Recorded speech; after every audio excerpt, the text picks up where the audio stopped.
তো আমাকে নিয়ে গিয়ে জলের মধ্যে যা যা করা মোলেস্ট করা যেত সব করেছিল। 26-27 বছর বয়স, আমি ডিসাইড করলাম যে আমি মা হব না। আমার বলতে কোনো অসুবিধে নেই, আমারও প্রেম হয় মনে মনে, কিন্তু আমি এখনো করতে রাজি আছি, কিন্তু আমাকে কেউ সুযোগ দেয় না। কেন দেয় না সেটা আমি জানি না। গর্বিত সিঙ্গেল মাদার, এই মাতৃত্ব, এই লড়াই কিভাবে মোটিভেট করো? দেখো, জীবনে বাঁচার দুটো অপশন আছে, ইদার তুমি বাঁচো অর তুমি মরে যাও। মরে যাওয়াটা খুব ডিফিকাল্ট টাস্ক। তুমি বলছো যে তোমার বাচ্চা যখন 11 দিনের এরকম একটা বয়স, সেই সময় তোমার হাজবেন্ড তোমাকে ছেড়ে চলে যায়। কারণ আমি প্রেগনেন্ট হওয়ার পর এই এক্সট্রা ম্যারিটাল অ্যাফেয়ারটা স্টার্ট হয়েছিল এবং চোখের সামনেই করতো। মেয়ে কখনো বাবার কথা জিজ্ঞেস করে না যে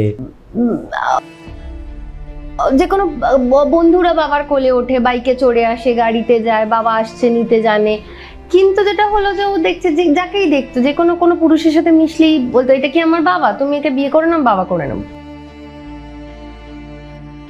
একবার যদি ও বুঝে যায় যে ওর বাবা নেই, ওকে আর কোনোদিন কষ্ট পেতে হবে না।